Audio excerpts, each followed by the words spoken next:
اولاد شریف پر على محمد وعلى آل محمد صلاة تنجينا بها من جميع الأهوال والآفات وتقضي لنا بها جميع الحاجات وتطهرنا بها جميع السيئات وترفعنا بها أعلى الدرجات وتبلغنا بها أقصى الغايات من جميع الخيرات في الحياة وبعد الممات إنك على كل شيء قدير. الحمد لله نحمده ونستعينه ونستغفره ونؤمن به ونتوكل عليه ونعوذ بالله من شرور أنفسنا ومن سيئات أعمالنا. من يهده الله فلا مضل له ومن يضلل فلا هادي له. ونشهد أن لا إله إلا الله وحده لا شريك له ولا نذير له ولا مشير له ولا معين له. ونشهد أن سيدنا وسندنا وحبيبنا وشفيعنا ومولانا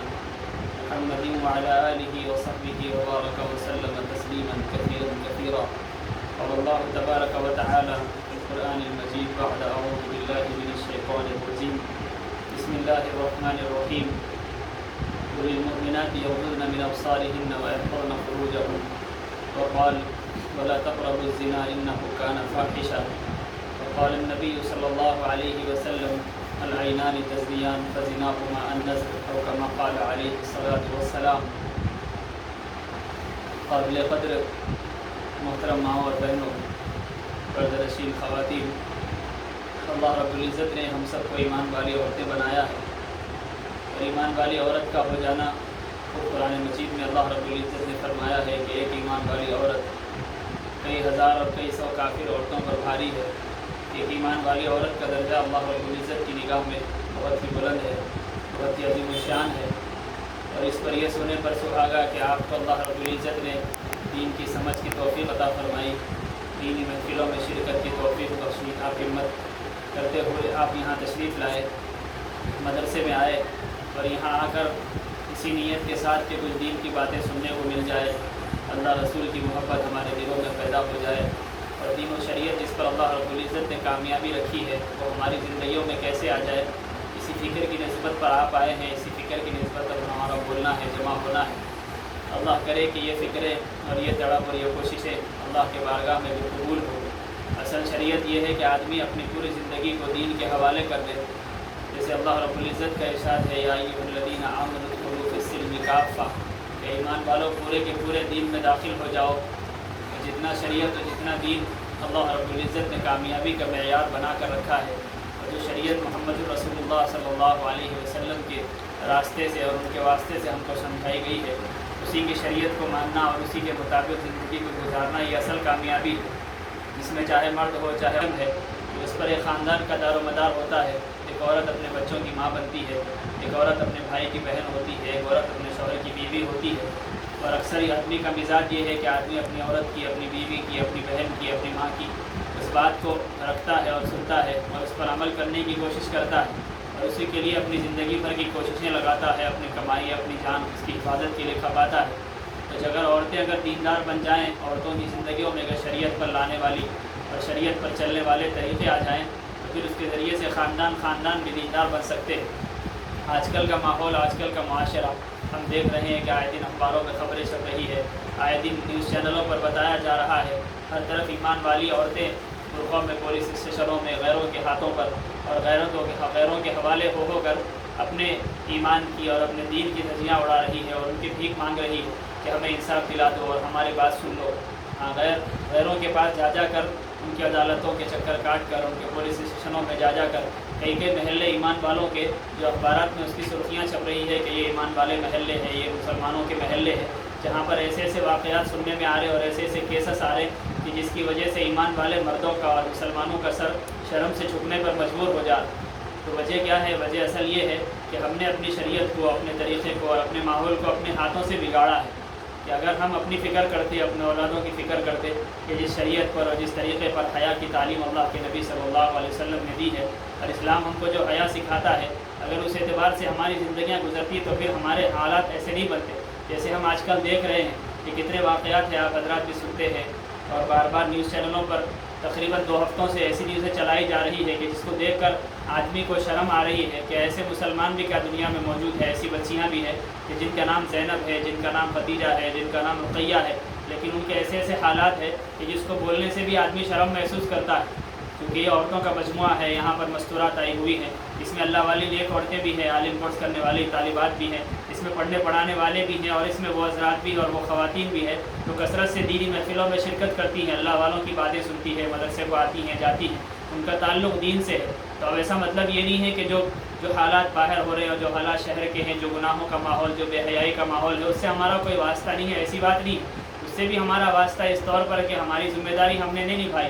کہ ہمارے اطراف میں ملنے جلنے والے کتنی عورتیں ہیں، کتنی بہنیں ہیں، اور ہمارے خاندان میں کتنی لڑکیاں ایسی ہیں جو اس خراب ماحول کی شکار ہے، ہم اپنی آنکھوں سے دیکھتے ہوئے، اور ان کے سامنے کبھی ہم ان کو اف تک نہیں کہتے اور ان کو سمجھاتے بھی نہیں ہیں، اور ماں باپ یہ سمجھتے ہیں کہ ہماری بچیاں کالج جا رہی ہے، اسکول جا رہی ہے، ٹیوشن پڑھنے جا رہی ہے، یا سہیلی کے گھر کو مہندی کا ڈیزائن ڈالنے جا رہی ہے، یا ڈیزائننگ سیکھنے جا رہی ہے، یا کپڑے کے اسٹیچنگ کرانے جا رہی ہے، یا پھر اس کی برتھ ڈے پارٹی میں جا رہی ہے، یا اس کے عقیقے میں جا رہی، یہ سہیلی ہے، ایک دوسرے سے مل کے رہنا ہے، بچے کو تھوڑی سی فری رکھنا ہے اور بچی کو ماحول دنیا کا دکھانا ہے، یہ سوچ کر ماں باپ یہ سمجھ رہے ہیں کہ ہماری بچی کو چھوڑا جائے، اور اپنی بچی کو چاہے وہ بالغ ہو چکی ہو، چاہے وہ برقعے پہننے کے قابل ہو، چاہے چھوٹی ہو چاہے بڑی ہو، اس طریقے سے سوچ کے یہ چھوڑ رہے ہیں کہ وہ بچی کے ساتھ رہے گی، گھر کے اندر ماحول میں رہے گی، لیکن آپ کو نہیں پتہ کہ یہ آپ کی بچیاں آپ کو بھولا سمجھ کر، آپ کو دھوکہ دے کر شیطان کے کیسا نبھارا بن رہی۔ اللہ کے نبی صلی اللہ علیہ وسلم نے فرمایا، جب ایک عورت اپنے محرم کے علاوہ غیر محرم کے ساتھ یعنی اجنبی بن کر یا اکیلے تنہا گھر سے نکلتی ہے تو شیطان اس کے ساتھ ایسے کھیلتا ہے جیسے کھلاڑی ایک بال سے کھیلتا ہے۔ اللہ کے نبی صلی اللہ علیہ وسلم نے فرمایا کہ عورتیں تو شیطان کا اہل کار ہیں، کہ شیطان ان سے کھیلتا ہے، ان کے سر پر بیٹھ کر شیطان ان کو نچاتا ہے اور ان کو غلط کاموں کے لیے ابھارتا ہے۔ اسی لیے تعلیم دی گئی کہ بچی اگر گھر سے باہر جائے تو اپنی ماں کے ساتھ جائے، اپنے باپ کے ساتھ جائے، اپنے بھائی کے ساتھ جائے، اپنے شوہر کے ساتھ جائے، بچیوں کی تربیت کی گئی، اور یہ اسلام میں طریقہ بتایا گیا کہ جب بچیاں بڑے ہو جائیں، بالغ ہو جائیں، تو ان کو اپنے بھائیوں سے بھی الگ کر دیا جائے،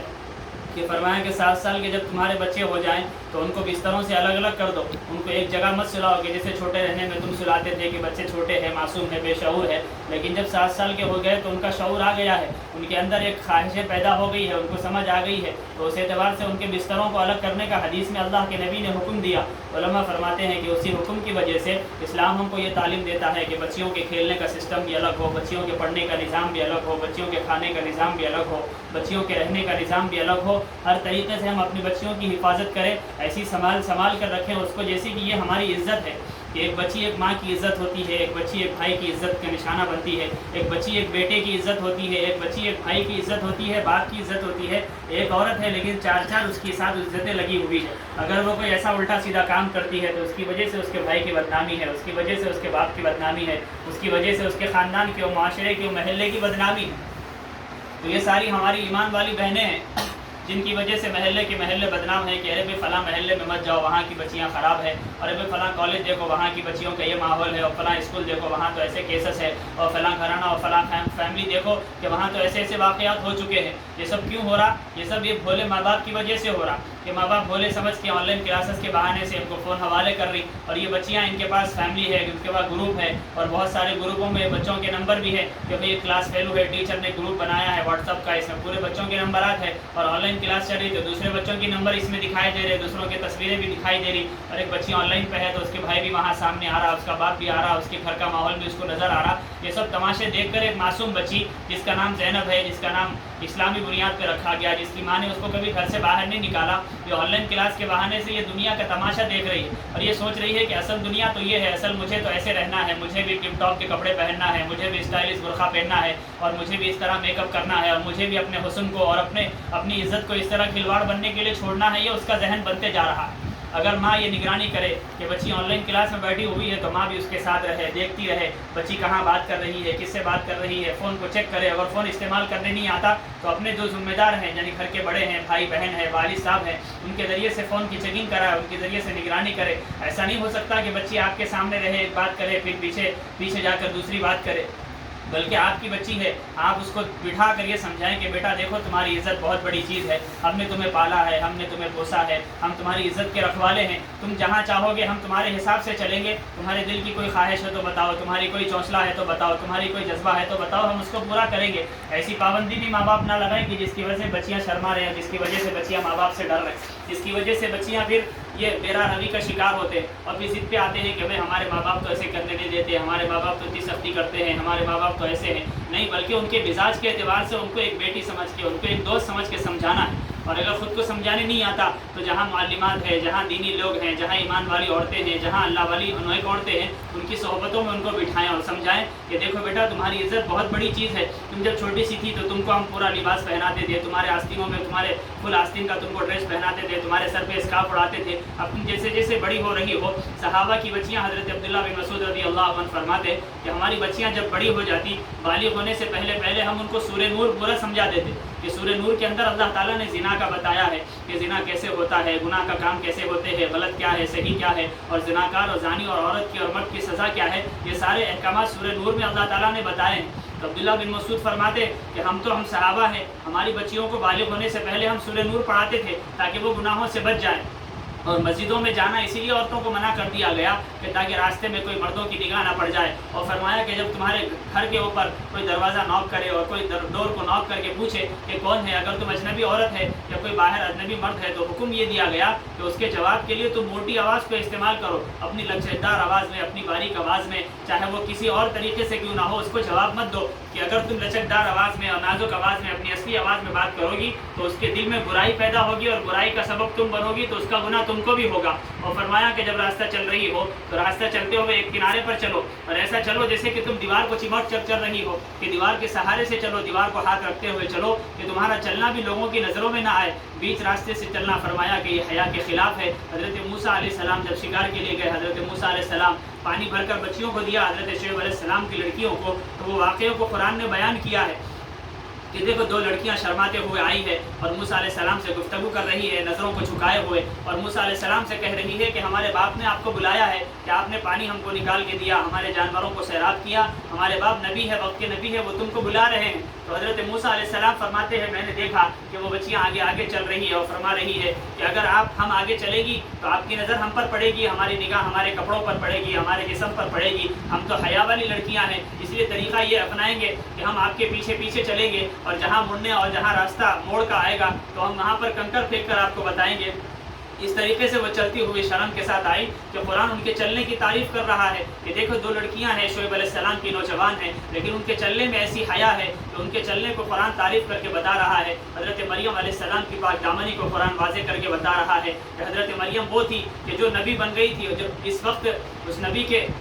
خاندان میں تھی اور نبی کے خانوادے میں پرورش پا رہی تھی، ایک کمرے میں تنہا تھی، ان کے گھر میں کھانا آتا ہے تو حضرت زکریہ پوچھتے ہیں مریم یہ کہاں سے آیا؟ جب وہ جنگل پانی نہانے کے لیے جاتی ہے وہاں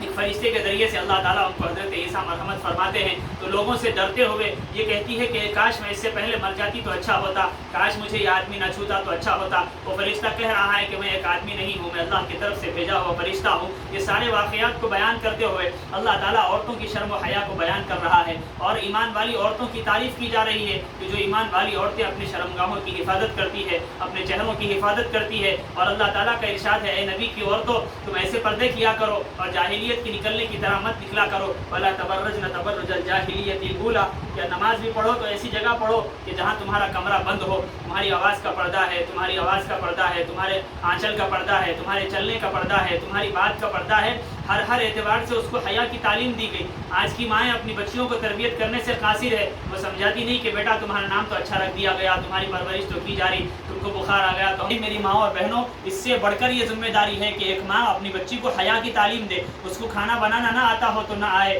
لیکن وہ حیادار ہو، اس کو کپڑے سینا نہ آتا ہو تو نہ آئے لیکن وہ اپنے بچوں کی تربیت کرنا جانتی ہو. گھر کی چار دیواری میں رہ کر وہ اپنی حفاظت کے ساتھ اپنی عزت کی حفاظت کرنے والی. آج کا یہ معاشرہ حوث کا شکار ہے. ہر آدمی کے دلوں میں، ہر آدمی کی نظروں میں حوث ہے، چاہے وہ خاندان کی بانڈنگ ہو، خاندان کے فنکشن ہو. کتنے خاندان ہیں، کتنے خاندان کی رودادیں ہیں کہ بھائی خلیرے بھائی ہے، خلیری بہنیں ہیں، چچیرے بھائی ہے، چچیری بہنیں ہیں، شادیوں میں ملاقاتیں ہو گئی، آپس میں ایک دوسرے کو دیکھے اور ان کے اندر ایسی ایسی حرکتیں ہو گئی کہ خاندان کا نام بدنام ہو گیا. شریعت تو بتا رہی ہے کہ خلیر بھائیوں سے پردہ ہے، چچیرے بھائیوں سے پردہ ہے، محرم ہے، نامحرم ہے، کس سے نکاح جائز ہے، کس سے نکاح نکلنا ہے، کس کے سامنے آنا ہے. یہ ساری شریعت کی باتیں ہم ان معلمات سے پوچھیں، ان دینی عورتوں سے پوچھیں جن کو معلومات ہے، جو قرآن و حدیث کا علم رکھتی ہے. اس کو ہم معلوم کر کے عمل کرنے والے بنے. اور جتنی عورتیں اور جتنی بہنیں یہاں پر آئی ہے ان سے گزارش ہے کہ اگر وہ ماں ہے تو اپنی بچیوں کی صحیح تربیت کرے، اور تربیت کرتے ہوئے ان کے جلد سے جلد نکاح کا تربیت انتظام کرے کہ جو بچی اللہ کے نبی نے فرمایا کہ نوجوان بچی جب گھر میں بالغ ہو جائے تو سب سے پہلے اس کا نکاح کرنا ہے، کہ اس کے نکاح میں جتنی جلدی کی جائے گی اللہ کی رحمت اتنی متوجہ ہوگی۔ ہماری بچیوں پر اللہ کی رحمت اسی وقت آ سکتی ہے جب ان کا صحیح عمر میں نکاح کر دیا جائے۔ بچی اگر پڑھے گی، کمائے گی، ڈاکٹر یا انجینئر بنے گی، MBBS کرے گی، BSc پڑھے گی، تو کما کر کس کو لا کر دے گی؟ آپ خود جانتے ہیں کہ کمائے گی تو اپنے شوہر کو لا کر دے گی، کمائے گی تو اپنے سسرال والوں کو کھلائے گی۔ آپ سوچئے کہ اپنی بچی کو آپ اپنے پیسے دے کر پڑھا رہے ہیں لیکن وہ کما کر کسی اور کو دے رہی، اس سے اچھا تو یہ ہے کہ اپنی بچی سیدھا سادہ تعلیم حاصل کر لے، سیدھی سادی جو بھی ہے بنیادی تعلیم حاصل کر لے، گھر کے پکوان سیکھ لے، کپڑے سینا سیکھ لے، بچوں کی تربیت سیکھ لے، ایک عورت بننے کے قابل بن جائے تو اس کا جلد سے جلد نکاح ہو جائے۔ سب سے بڑی بات تو یہ ہے کہ اس کی عزت محفوظ ہو جائے۔ آج آپ کو نہیں معلوم کہ باہر کیسے احوال ہے، ٹیوشن پڑھانے کے بہانوں سے اور پھر اسکولوں کے بہانے سے، کالجوں کے بہانوں سے، بڑی بڑی ڈگریوں کے بہانے سے، ایگزام میں پاس کرنے کے بہانے سے یہ لڑکیاں ہوس کا شکار بن رہی، اور ایسے ایسے لڑکے ہیں کہ جن کے سامنے کئی لڑکیاں ہیں کہ کئی لڑکیوں کو وہ استعمال کر رہے ہیں، ہوس کا شکار بنا رہے۔ آپ خود اندازہ لگائیے کہ ایک لڑکی اپنی ماں کو دھوکہ دے کر، اپنے باپ کو دھوکہ دے کر ایک لڑکے سے بات کر سکتی ہے تو کل کے دن وہ کسی شوہر کے لیے بیوی کیسے بن سکتی ہے؟ آگے والا یہ اس کو بھروسہ دلا رہا کہ میں تم سے شادی کروں گا، میں تمہارے ساتھ زندگی گزاروں گا، لیکن میری بہن یہ تو سوچو کہ جو آدمی اپنے ماں باپ کو دھوکہ دے کر اپنے اسلام اور شریعت پر نہیں چل کے آپ سے بات کر رہا، کل کے دن وہ آپ کو بھی ٹھوکر مار سکتا ہے، جو اللہ کی نافرمانی کر سکتا ہے، جو داڑھی کاٹ سکتا ہے، جو شریعت کے خلاف ورزی کر